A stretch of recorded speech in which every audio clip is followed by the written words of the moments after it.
Hello, നമസ്കാരം guys. ഇന്ന് വളരെയധികം ഒരു സന്തോഷമുള്ള ദിവസമാണ്. കാരണം ഞാൻ നട്ട റെയിൻബോ കോൺ ചെറിയൊരു വിളവെടുപ്പാണ്.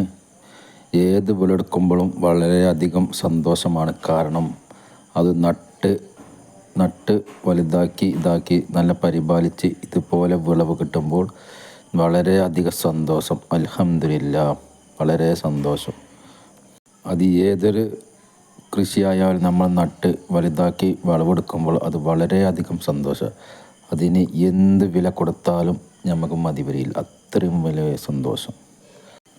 കാരണം ഞാനിത് കുറേ മുന്നേ 15 വിത്ത് വാങ്ങിയതാണ്.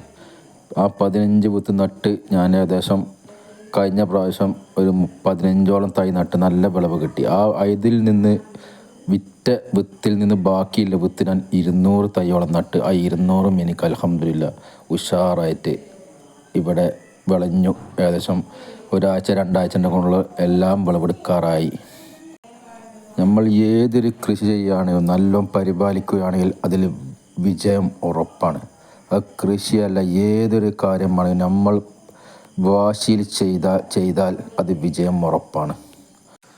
നമുക്ക് എപ്പോഴും മണ്ണും മനസ്സും ഉണ്ടെങ്കിൽ ഏതൊരു സാധനം നമ്മളെ ഭൂമിയിൽ കൃഷി ചെയ്തുണ്ടാക്കാം, വിളവെടുക്കാം. ഇതുപോലെ ഇത് റെയിൻബോ കോൺ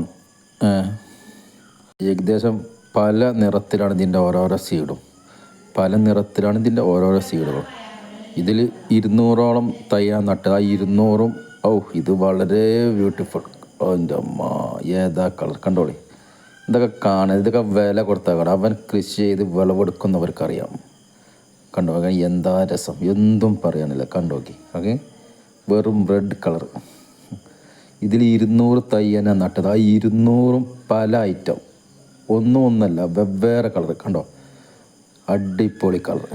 എല്ലാവരും കൃഷി ചെയ്യണം. കൃഷി എന്ന് പറഞ്ഞാൽ ഒരു നഷ്ടമോ കാര്യങ്ങളൊന്നുമല്ല, അവനവനെ ചെയ്യുക. ഒരു വിത്തെങ്കിലും നട്ട് കാണുക, ഇതുപോലെ വിളവെടുക്കുക. ഇത് നട്ട് വിളവെടുക്കുന്നവർക്കറിയാം അതിൻ്റെ ഒരു സന്തോഷം. കണ്ടോ, ഇത് കണ്ടോ. ഇത് നമുക്ക് ഏതാ കളർ നോക്കാം. നമ്മളൊരു വാഴ നട്ടാൽ, അതല്ല തെങ്ങ് നട്ടാൽ, ഏതെങ്കിലും ഒരു കൃഷി നട്ടാൽ നമുക്ക് അതിൻ്റെ ഉള്ളിൽ ഏത് കളർ, വാഴയാണെങ്കിൽ പഴം പഴുത്ത് കഴിഞ്ഞാൽ അതിൻ്റെ ഉള്ളിൽ മഞ്ഞ കളറാണ്, മാംഗോ ആണെങ്കിൽ അതിൻ്റെ ഉള്ളിൽ മഞ്ഞ കളറാണ്. അങ്ങനെ ഓരോരോ സാധനത്തിനും ഓരോരോ കളർ നമുക്കറിയാം. പക്ഷേ ഇതിന് നമുക്ക് ഒരിക്കലും പറയാൻ പറ്റില്ല. അതിൻ്റെ തോല് സ്കിന്ന് കളയുമ്പോൾ മാത്രമേ അതിൻ്റെ ഉള്ളിൽ ഇന്ന കളർ നമുക്ക് പറയാൻ കഴിയുകയുള്ളൂ. മറ്റുള്ള സാധനം പോലെയല്ല ഇത്.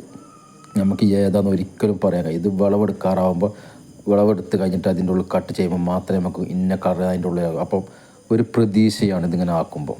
കാരണം ഏതാണ് അതിൻ്റെ ഉള്ളിൽ കളർ. കണ്ടോ, ഇത് നോക്കുകയാണെങ്കിൽ എന്തോ ഒരു അഴക്. ഞാൻ ഇതിന് കാര്യമായ വളമൊന്നും കൊടുത്തിട്ടില്ല. കാരണം ഇതിന് വലിയ പരിപാലനം, വലിയ കാര്യങ്ങളൊന്നും ചെയ്യേണ്ട ആവശ്യമില്ല. ആർക്കും സിമ്പിളായിട്ട് ചെയ്യാൻ പറ്റുന്നൊരു കൃഷിയാണ് ഈ റെയിൻബോ കോൺ. ഇതിൻ്റെ സീഡും ഏകദേശം നല്ല വിലക്കാണ് ഞാൻ വാങ്ങിയത്. പക്ഷേ നിങ്ങൾക്ക് ആർക്കെങ്കിലും ഇതിൻ്റെ സീഡ് ആവശ്യമുണ്ടെങ്കിൽ ഞാൻ ചെറു വിലക്കുമാണ് നിങ്ങൾക്ക് എത്തിച്ചു തരുന്നതാണ്. കാരണം കൃഷി ചെയ്യുന്നവർ ചെയ്യട്ടെ, അത്രമാത്രം. ഞാൻ കഴിഞ്ഞ പ്രാവശ്യം കുറച്ചാണ് ഉണ്ടാക്കിയിരുന്നത്. 15ഓളം മരട് ഗ്രോ ബാഗിലാണ് ഉണ്ടാക്കിയിരുന്നത്. ഇപ്രാവശ്യം കുറച്ച് കൂടുതൽ ഉണ്ടാക്കിയിരുന്നത്. അപ്പോൾ എനിക്ക് സീഡെല്ലാം കഴിഞ്ഞ പ്രാവശ്യത്ത് വിറ്റ് പോയിരുന്നു കംപ്ലീറ്റ്. അപ്പം ഇപ്രാവശ്യം ആർക്കെങ്കിലും സീഡ് വേണമെങ്കിൽ എന്നെ ബന്ധപ്പെടണം. കഴിഞ്ഞ പ്രാവശ്യം വിളവെടുത്തപ്പോൾ എനിക്ക് ഇതിൻ്റെ ടേസ്റ്റും കാര്യങ്ങളൊന്നും അറിയാൻ കഴിഞ്ഞില്ല. കാരണം ഇത് പുഴുങ്ങിയിട്ട് നമ്മൾ സാധാ കോൺ നമ്മൾക്ക് ചെയ്ത് നോക്കാൻ. കഴിഞ്ഞ പ്രാവശ്യം എനിക്ക് സീഡെല്ലാം വിറ്റ് പോയത് കൊണ്ട് പിന്നെ എനിക്ക് ചെയ്യാൻ കഴിഞ്ഞില്ല. അപ്പോൾ ഇപ്രാവശ്യം നമുക്ക് ഫസ്റ്റ് വിളവ് തന്നെ അൽഹംദുലില്ലാ ഒന്ന് കട്ട് ചെയ്ത് മക്കൾക്കൊന്ന് പുഴുങ്ങി കൊടുക്കണം. അപ്പം ഒന്ന് ചെയ്ത് നോക്കാമെന്ന് കരുതി. അപ്പോൾ എല്ലാം കട്ട് ചെയ്തു.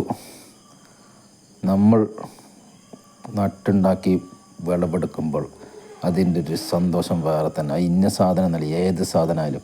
ഒരു മുളക് നട്ട് അതിൽ നിന്ന് പറിക്കുമ്പോൾ അതിനും വേറൊരു സന്തോഷമാണ്.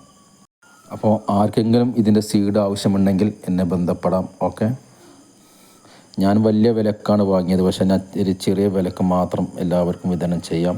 ഓക്കെ.